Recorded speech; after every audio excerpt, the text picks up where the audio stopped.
Prezada CACDista, prezado CACDista, hoje nós vamos para a nossa sexta intervenção do nosso curso de Política Oficial 2017 e saúde. E esse vídeo vai ser um pouco mais longo e talvez ele soe um pouco enfadonho para os candidatos mais acostumados a um didatismo, a uma apresentação. Acontece que um curso sobre posição oficial, ele precisa, por definição, se ater às palavras dos nossos representantes. Antes eu queria fazer não sei se é uma propaganda, mas eu queria mostrar o material que tem aqui atrás. Se vocês observarem, nós temos algumas apostilas de PDFs. Esse material ele não está no mercado. Esse material ele é fruto de uma seleção de textos de PDF que eu venho utilizando para construir não apenas esse curso sobre a posição oficial do Brasil, mas também construir os meus cadernos para a prova do dia 6, 7 e 8. Isso significa que se der certo e eu obtiver um bom resultado na prova de outubro, é possível que eu disponibilize a lista da bibliografia do que eu entendo que seja leituras fundamentais para a prova e disponibilize também os PDFs daquilo que um querido amigo uma vez chamou de leitura oficiosa. Nada assim top secret não, mas é um pouco da experiência do que ler e o que não ler e o momento certo de ler. Vou dar um exemplo para vocês, para você ver como é que a coisa chega no nível de valores secretos. Semana que vem eu devo ler essa revista. Eu vou divulgar, não tem jabá nenhum, mas semana que vem eu devo iniciar essa revista. E essa revista que eu já comecei essa semana. World Farmers e Interesse Nacional. São duas revistas fora da bibliografia indicada, mas, porém, contudo e entretanto, são as últimas publicações do que anda se passando por aí. Eu acho que serve como argumentos um pouco diferenciados da maioria dos candidatos. Mas eu não vim aqui, fechando parênteses, então, vim aqui para ler 2 ou 3 discursos que eu selecionei para os senhores e me permitam lê-los. Eu queria retomar um pouco mais 1 ou 2 discursos do encontro do BRICS para mostrar para vocês como, de fato, não é difícil você assimilar o discurso brasileiro. Se você pega o vídeo anterior e soma a esse vídeo as 2 últimas intervenções, ou seja, a 5 e a 6, vocês vão reparar que praticamente nós falamos do último encontro dos BRICS. E a fala de um diplomata basicamente sustenta o discurso do presidente. Muito provavelmente um ministro, ou um secretário, ou um embaixador fez o texto do presidente ou sua assessoria internacional baseado no que é a posição tradicional da nossa política externa. Então, a minha recomendação é que você dê alguma tecnicalidade a mais a esse discurso. Agora, os institutos realçados pelo presidente certamente deverão estar presentes na nossa resposta. Tudo bem? Eu vou ler agora um discurso logo do início do evento, mas já é sobre o encontro que o presidente Temer teve no Fórum Empresarial dos BRICS. E ele começa mais ou menos assim.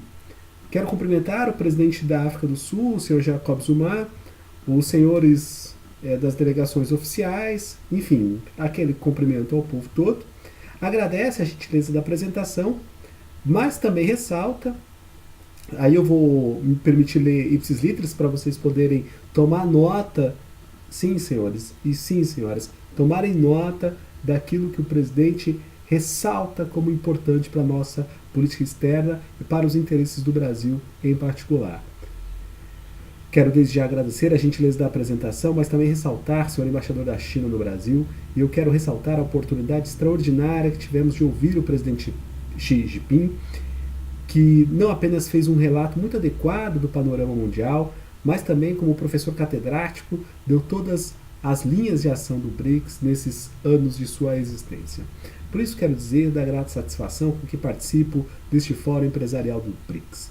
E desde já, tendo em vista as palavras do presidente Xi Jinping, eu começo por reafirmar meu decidido apoio do Brasil à intensificação das relações empresariais entre os países do BRICS. Todos eles são parceiros de primeira grandeza para o Brasil. É minha convicção e da comissão que me acompanha que precisamos fazer ainda mais para adensar os fluxos de comércio e investimento no âmbito dos BRICS. Amanhã, aliás, aí seria o dia 4, o dia seguinte, serão assinados aqui mesmo em Xiamen acordos que fortalecerão nossa parceria econômica. Permitam-me comentar que esta é a segunda etapa de uma já muito produtiva estada na China. Antes de vir a Xiamen, estive em Pequim para a visita de Estado a convite do presidente Xi Jinping. Em meus encontros com o presidente Xi e outros dirigentes chineses, falei do novo momento em que vive o Brasil, que é um momento de otimismo, de retomada da economia, de multiplicação das oportunidades de negócio. Deixa eu fazer um parênteses aqui à fala do presidente, para vocês não ouvirem muito ou não lerem muito o que a imprensa diz. A prova não é para jornalista, não é para movimento social, a prova é para diplomata. Beleza? Me perdoe insistir nesses toques que parecem óbvios, mas eles fazem toda a diferença na hora de você realçar o que é importante para sua resposta, já que você está tomando nota. Você não está tomando nota? Então vá lá, pegue o caderno e a caneta e tome nota. Mas é importante que você ressalte aquilo que o discurso do presidente da República, seja ele quem for, diz que é importante. Pois é deste novo momento que eu também aqui gostaria de falar-lhes. Afinal, aqui está um número significativo de grandes empresários com a nossa fala. O que eu quero enfatizar é que o Brasil está aberto aos grandes investimentos. Até porque hoje ele atravessa período de grande modernização econômica. Nós temos criado as condições para o crescimento sustentado de longo prazo, crescimento que gera empregos e renda para a nossa população. O setor privado, e eu quero adiantar essa observação, tem sido parceiro de primeira hora nessa injeção de vitalidade que temos aplicado no Brasil. O trabalho que nosso governo tem levado adiante, sempre em diálogo com a sociedade, tem duas vertentes maiores. Pôr em ordem as contas públicas e aprimorar o ambiente de negócios. A verdade é que no mundo de hoje não há espaço para improvisação. Quem deseja prosperar tem que fazer a lição de casa, tem que se antecipar ao futuro. E no Brasil, para pôr em ordem as contas públicas, temos conduzido reformas que há muito tempo foram adiadas, mas que restituem a saúde fiscal do Estado brasileiro. A primeira delas, registro, foi a instituição de regras constitucionais para o controle das empresas públicas, ou para o controle das despesas públicas. Eu não vou comentar, mas peraí, vou espirrar, gente. Perdão, é porque eu não vou editar o áudio, tá? Me perdoem. A primeira delas, registro, foi a instituição de regras constitucionais para controle das despesas públicas. Outra reforma, também incontornável para o nosso sistema e para dar vitalidade econômica aos nossos investidores e aos investidores estrangeiros que queiram investir no nosso país, é a reforma da Previdência. Reconhecemos no nosso país que a Previdência Social ficou defasada e hoje gera um déficit bastante significativo. Lembre-se, parênteses, é a posição do governo brasileiro, a posição do diplomata. O atual sistema previdenciário, que é antigo, é reflexo de uma realidade demográfica já superada.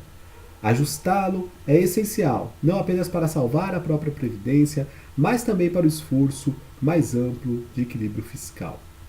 Temos também atuado, e isso, penso, interessa muito aos senhores e às senhoras empresários e empresárias, para viabilizar uma simplificação tributária que elimine burocracias e facilite a vida do empreendedor. Nosso compromisso inequívoco com o manejo sério da economia já oferece resultados. Para os senhores terem uma ideia, quando cheguei ao governo a inflação estava acima de 10%. Ele já está novamente sob controle e abaixo do centro da meta. O centro da meta que nós próprios fixamos foi de 3%. E hoje, precisamente hoje, 3 de setembro, ele está em 2,71. Portanto, baixou mais de 10%. A taxa básica de juros recuou a um dígito. Eram dois dígitos, 14,25, e hoje está em 9,25, a indicar, segundo os analistas econômicos, que em brevíssimo tempo estará entre 7% e 7,5%. Portanto, uma redução significativa para aqueles que procuram crédito no nosso país. E tudo isso tem feito com que a produção industrial dê sinais de retomada. O crescimento está voltando e com ele o emprego. A criação de postos de trabalho com carteira assinada já é a maior desde 2014. Portanto, minhas senhoras e meus senhores, são fortes a confiança e o otimismo no nosso país. A segunda vertente do nosso governo está concentrada no aprimoramento do ambiente de negócios. Temos patrocinado medidas em série para atualizar regras, simplificar procedimentos, estimular investimentos. Basta mencionar umas tantas dessas medidas para que se constate o quanto já avançamos em pouco mais de um ano. Estamos no governo precisamente há 15 meses. E, por exemplo, nós devolvemos a autonomia e conferimos maior eficiência às agências regulatórias. Saneamos também as empresas de grande porte, que são patrimônio de todos os brasileiros. E fizemos algo que se esperava há mais de 20 anos e não era feito. Ou seja, aprovamos a modernização da legislação trabalhista, cujos fundamentos remontavam pelo menos à década de 1940, com pouquíssimas modificações. Com isso, nós damos mais previsibilidade às relações de trabalho e, portanto, desbloqueamos nosso potencial produtivo. Devo dizer que com esta flexibilização da legislação trabalhista, assegurando todos os direitos dos trabalhadores, ao mesmo tempo estamos incentivando o combate ao desemprego. E bastou, meus senhores e minhas senhoras, que nós aprovássemos no Congresso Nacional a modernização trabalhista, que nesses últimos 4 meses, como salientei há pouco, o número de empregos com carteira assinada aumentou substancialmente. E fizemos também uma modernização na exploração de petróleo. Nós removemos as amarras que dificultavam investimentos e ampliamos a margem de participação da iniciativa privativa na exploração do pré-sal. Eu explico. Há pouco tempo atrás, antes de assumir o governo, havia necessidade de exploração do chamado bloco do pré-sal, que tem bilhões e bilhões de barris de petróleo e gás. Havia necessidade obrigatória de a empresa estatal Petrobras participar necessariamente com 30% em qualquer investimento. Nós retiramos essa obrigatoriedade, ou seja, a empresa estatal Petrobras participa se assim o desejar. Portanto, deixamos mais livre o investimento privado exclusivo. Também nós lançamos um programa de parcerias de investimentos, que remodelou o formato das concessões e privatizações na área de infraestrutura. Nós temos agora marcos regulatórios mais racionais e previsíveis. E nós dizemos isso porque isso gera segurança jurídica, que é o que mais interessa àqueles que vão contratar aplicando seus recursos no nosso país. Há poucos dias, nós aprovamos a inclusão de quase 60 novos projetos, novos ativos no programa de parcerias de investimentos. São aeroportos, portos, linhas de transmissão de energia e muitas outras oportunidades de investimento. Naturalmente, tudo aberto à aplicação daqueles que queiram investir no nosso país. E devo registrar que, além do compromisso de nosso governo com as reformas que acabei de mencionar e a melhora do ambiente de negócios, temos posto em ação uma política externa verdadeiramente universalista, de abertura ao mundo, uma política externa que contribui para o comércio e para os investimentos. Por exemplo, na nossa região, o Brasil, a Argentina, o Paraguai e o Uruguai, estamos recobrando o espírito original do Mercosul. Esses países são países integrantes do Mercosul, voltados todos para o livre mercado. O bloco tem alcançado progressos significativos na eliminação de barreiras de comércio. Acabamos, aliás, de concluir acordos sobre facilitação de investimentos e em breve celebraremos acordos sobre compras governamentais. Na frente externa, entramos em fase decisiva nas negociações com a União Europeia. O Mercosul, esses 4 países que indiquei, também têm se aproximado da Aliança do Pacífico, uma iniciativa de integração que congrega Chile, Colômbia, México e Peru. Nós queremos fortalecer nossa rede de acordos de comércio e parcerias empresariais. Evidentemente, o Mercosul e a Aliança do Pacífico, esses 2 agrupamentos, formam um mercado de quase 470 milhões de pessoas e respondem por mais de 90% do PIB da América Latina. E agora que nós já estamos aqui, no dia de amanhã, aí seria o dia 4 de setembro, para iniciarmos o encontro com o BRICS, nós queremos cada vez mais este entrosamento entre os países do BRICS e as organizações que acabei de mencionar. E eu tomei a liberdade de falar do momento atual do Brasil. O meu país tem características estruturais que fazem dele destino dos mais convidativos para todos os investidores do mundo. Nossa agricultura, por exemplo, é altamente produtiva e sustentável. Neste ano, por exemplo, meus senhores, ela bateu recorde histórico e produziu mais de 242 milhões de toneladas de grãos. Nossa matriz energética é uma das mais limpas do mundo. Tudo no Brasil é superlativo. Somos grandes mercado consumidor, uma usina de ideias, grande fonte de oportunidades. E são essas oportunidades que as empresas aqui presentes poderão conhecer mais a fundo.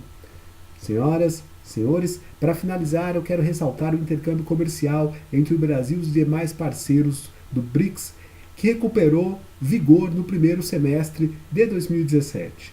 A integração econômica, com ênfase em setores estratégicos e complementares, deve figurar como figura sempre no topo da agenda do nosso grupo.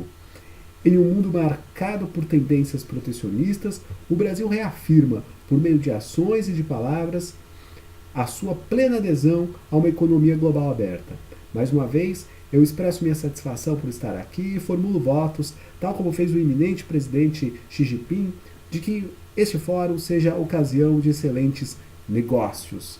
E para finalizar, agora para valer, aproveitem a chance. Este é o momento certíssimo para investir no Brasil. Muito obrigado, Michel Temer. Muito bem, como vocês viram, é claro que ele estava falando para um fórum empresarial, então ele fez uma ênfase de como o Brasil tem feito as reformas para a atração de investimento e para a melhoria do comércio, citou a reforma trabalhista, citou a reforma da Previdência, naturalmente demandou recursos em infraestrutura e disse que esse é o momento certo. Eu acho que a palavra-chave do governo brasileiro em relação à economia, isso deve constar na sua prova de economia, é confiança. Confiança e otimismo, taxa de juros menores, inflação sob controle e dentro da meta. Basicamente, esse é o discurso do governo brasileiro. Eu vou pegar mais um discurso desse contexto dos BRICS, porque eu acho que ele fala muito do que a gente está batendo na tecla em relação à nossa posição atual da China, ou melhor, dos BRICS e da posição do que de fato interessa ao Brasil. Deixa eu pegar aqui de uma forma mais tranquila. Vamos lá. Eu acho que o discurso de abertura do presidente Temer é bem legal. Só um segundo, gente. Isso, é um discurso do dia 2 de setembro, desse mês ainda. E ele começa, na verdade, não é um discurso de abertura, é um discurso também do Temer, também em Xiamen, quando ele encerra o seminário sobre oportunidade de investimento. Reparem a toada do comércio, reparem a toada das reformas, reparem a toada da modernização, beleza? E tomem nota dos elementos mais técnicos que mostrem alguma tecnicalidade no discurso, porque é essa ênfase que você vai dar na sua prova, beleza? Então começa a ladainha aqui, desculpe, o cumprimento aos ministros de Estado que o presidente faz, cumprimenta todo mundo, faz uma saudação especial ao embaixador Roberto Jaguaribe, que está na presidência da Apex, faz uma saudação ao embaixador Caramuru, ao corpo diplomático, né? Olha, ele vai falar conosco em breve, enfim. Cumprimentado todo mundo, ele diz que precisa começar dizendo, e aí já fala dele, que é uma grande satisfação estar em Pequim e falar a um grupo tão significativo de empresários interessados no Brasil. Ele faz um agradecimento, e aí eu vou reproduzir, à Apex Brasil, ao ministro das Relações Exteriores, pela iniciativa de organizar um encontro. E apesar da distância geográfica, como relatado pelo senhor vice-presidente, o vice-primeiro-ministro, o Brasil e a China estão mais próximos do que nunca. São cada vez mais fortes os laços e cada vez mais intensos os fluxos de comércio e investimento. Como, aliás, ficou evidenciado pelos números muito significativos que Sua Excelência, senhor vice-primeiro-ministro, melhor dizendo, acabara de mencionar. E também vejo que não é por acaso, esta é a quarta vez que veio à China desde 2013. Não por acaso, a China foi no ano passado meu primeiro destino como presidente da República. Ontem, em reunião com o presidente Xi Jinping e com o primeiro-ministro Li Keqiang, reafirmamos nossa parceria estratégica global. Nosso diálogo é amplo, abrange temas dos mais diversos, do combate à mudança do clima, à defesa do sistema multilateral de comércio e a articulação em foros como o G20 e o BRICS, da cooperação espacial à cooperação em cultura e à promoção do turismo. Ainda há pouco comentava com Sua Excelência, vice-primeiro-ministro, que mais de 200 ou 300 milhões de chineses fazem turismo, e nós queremos muito direcionar boa parte desse turismo para o Brasil. Não é sem razão que estamos abrindo aqui na China cerca de 12 ou mais escritórios para facilitação de vistos. Vamos para a China, hein, gente? Então, desculpe. Estamos abrindo 12 ou mais escritórios para facilitação de vistos, tanto para turismo como, melhor dizendo, para homens de negócio. Mas, como sabemos, um capítulo muito especial nas relações entre Brasil e China é o intercâmbio econômico-comercial.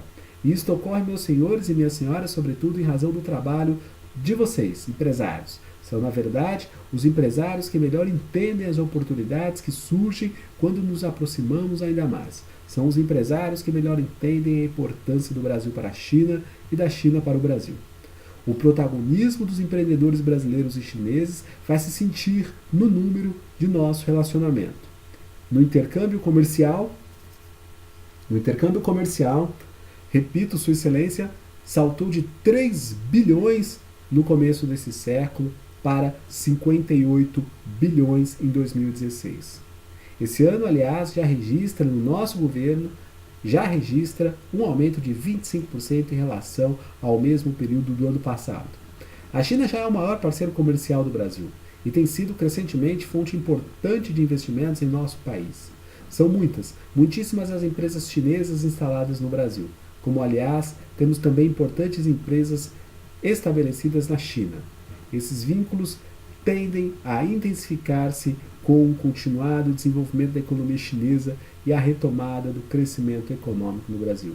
Aliás, só para registrar, dados muito recentes revelam que no ano passado o PIB foi negativo no Brasil, mas nesse ano, no primeiro trimestre, foi de 1%, e logo agora, nesse segundo semestre, mais 0,2%. Portanto, recuperação do PIB brasileiro em pouquíssimo tempo. De maneira igual, como nós temos um número significativo de desempregados no país, o fato é que nós trabalhamos para sair da recessão que se dava em meados do ano passado e já, nesses últimos 3 meses, cerca de 720 mil vagas foram preenchidas num combate ao desemprego que vem num crescente extraordinário. Agora, nos beneficiamos do Fundo Brasil-China de Cooperação para a expansão da capacidade ociosa. Os empresários chineses sabem que encontram no Brasil oportunidades seguras e parceiros confiáveis. O Brasil é isso, um país fértil, um país rico em oportunidades. Temos recursos das mais variadas espécies, um grande mercado consumidor, um povo criativo e trabalhador, um parque industrial dinâmico e diversificado, uma agricultura de alta tecnologia e sustentabilidade. As empresas que já estão no Brasil sabem que lá, todas elas, têm condições de prosperar. E temos trabalhado para melhorar ainda nosso ambiente de negócios. Estamos levando adiante, meus senhores, a mais ambiciosa agenda de reformas vistas no Brasil em muito tempo. É uma agenda de modernização do país, trazê-lo para o século XXI. No nosso primeiro passo foi recuperar a credibilidade das contas do governo.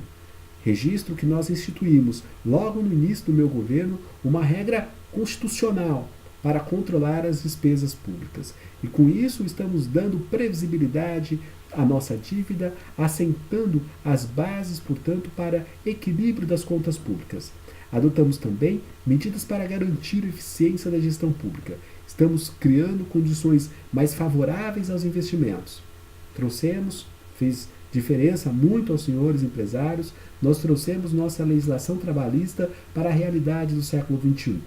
Fizemos uma modernização da legislação trabalhista, flexibilizando-a de uma maneira que garantisse o direito dos trabalhadores e que permitisse uma contratação mais ágil, mais rápida, mais eficaz, mais eficiente por parte dos empresários. Portanto, nós estamos, volto a dizer, modernizando o país.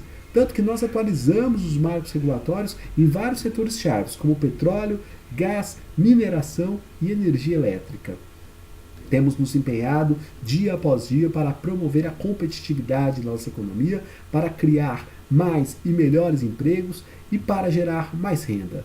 Eu confesso que fizemos tanto nesses 15 meses que nem parece que se passaram apenas 15 meses desde que assumimos o governo. Os resultados, aliás, já se fazem sentir. Depois de 8 semestres consecutivos de recessão, nossa economia voltou a crescer. Dou um dado para os senhores. A inflação, que chegara a mais de 10% quando assumimos o governo há 15 meses atrás, está hoje abaixo de 3%, que é o piso da meta. Aliás, o teto da meta. Nós estamos abaixo do teto da meta fixada nesses últimos tempos. Hoje a inflação está em 2,71%. E, de igual maneira, a taxa básica de juros também caiu sensivelmente, mais de 14%, portanto, 2 dígitos para 1 dígito, ou seja, 9,25%. A indicar que até o final do ano estejamos, talvez, em 7,5%, segundo dizem os analistas. Portanto, nós estamos ajudando a recuperar o dinamismo da economia. Nós, reitero, nós registramos 3, 4 meses de geração seguida de empregos. Estamos vendo recuperação no comércio, na indústria. Nós batemos recorde como batemos recorde na safra agrícola. A nossa agenda de reformas, senhoras e senhores, continua. Nós avançaremos também com a reforma da Previdência Social, já que nas razões do déficit que temos no país reside precisamente a questão da Previdência Social. E esse será um passo fundamental para garantir a sustentabilidade do nosso sistema, inclusive de aposentadorias. E será fundamental também para equilibrar as contas públicas e permitir que o Estado continue a investir. E devo dizer que figura em Novo Horizonte ainda a simplificação tributária. Essa simplificação vem de uma onda que nós estabelecemos lá da desburocratização. É uma iniciativa importante que facilitará a vida dos empresários brasileiros e daqueles empresários chineses que se instalarem no país. Nós queremos, na verdade, que os empreendedores se dediquem cada vez mais tempo à produção e à geração de emprego e menos tempo às exigências burocráticas. Aliás, quando eu falo em investimento no Brasil, eu quero registrar que eu viso o objetivo central é o combate ao desemprego, para dizer que esses investimentos que fazemos, ou que pleiteamos, ou que queremos levar da China para o Brasil, têm uma função social extraordinária, que é dar empregos àqueles que necessitam e dele carecem. Porque às vezes, senhor vice-primeiro-ministro, eu falo investimento, fica uma palavra muito vaga. O que significa investir? Qual é o resultado? Qual é o significado do investimento? E digo eu, ele tem uma função social, reitero, extraordinária, porque é com investimento que você amplia indústria, amplia comércio e que com isso cria empregos. Nós temos, devo ainda dizer, muito a fazer. Temos, sobretudo, o desafio de dar um salto de qualidade em nossa infraestrutura. E nisso o setor privado, investimentos que vierem de fora, têm papel central a desempenhar. E foi, aliás, mencionado por Vossa Excelência, foi com essa convicção que nós lançamos o nosso Programa de Parcerias de Investimentos. Nós temos agora um novo modelo de concessões e privatizações. É um modelo mais previsível e mais racional, que fortalece a segurança jurídica, porque nenhum empresário aplica ou quer aplicar se não tiver a segurança jurídica para o seu investimento. E é por isso que a nova modelagem, que há poucos dias aprovamos a inclusão de quase 60 novos projetos no programa de concessões. São aeroportos, terminais portuários, ferrovias, linhas de transmissão de energia e muitas outras oportunidades de investimentos. E não é só, nós queremos explorar nossas fronteiras novas fronteiras, melhor dizendo, e com a inclusão de pequenas e médias empresas brasileiras nos fluxos de comércio e investimento da China, ou seja, queremos naturalmente as grandes empresas, mas sabemos do significado, do valor do emprego que as pequenas e médias empresas também podem gerar. Daí a razão pela qual eu instruí a Ampex e o ministro da Indústria e do Comércio a trabalharem nesse sentido. Aliás, muito recentemente, o Banco Nacional de Desenvolvimento Econômico e Social, o BNDES, abriu uma linha de crédito de mais de 20 bilhões de reais para os micro e pequenos empresários. Portanto, meus senhores e minhas senhoras, estejamos certos. Os parceiros chineses encontrarão também nas pequenas e médias empresas modelos de competitividade, inovação e eficiência. Sim, sei, tenho a mais absoluta convicção, pelos encontros que tive nesses 2 dias aqui na China, com as autoridades que gentilmente nos receberam, eu sei que a China continuará ao lado do Brasil nesse momento que voltamos para o trilho do desenvolvimento. Sei que as empresas chinesas seguirão sendo grandes parceiros nessa empreitada. Por isso eu não estou só honrado em ter sido convidado para aqui manifestar-me, mas também fiz questão de vir a este encontro, acompanhado, como disse, de delegação expressiva de ministros, deputados federais, para que pudessem dialogar com as senhoras e os senhores sobre o momento da modernização do nosso país. Eu registro que exatamente há 1 ano eu me dirigia a empresários em seminário como esse na cidade de Xangai. Falava da nossa agenda para a recuperação da economia no ano em que estávamos numa situação complicada. Pois hoje, passado 12 meses, posso lhe dizer que a missão está sendo cumprida. O Brasil está de volta e aguardamos os empresários chineses.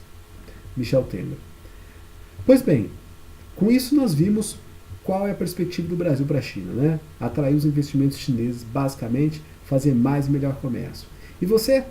Anotou? Massa. Se não anotou, volta no vídeo. Isso é uma coisa que pode funcionar também. Você pode assistir esse vídeo mais de uma vez, é bem interessante, e você pode acelerar a minha voz, colocar aí no 1,5, 2, que você consegue fazer a repassada numa velocidade maior e tem assim condições de repetir o maior número de vídeos possível. Beleza?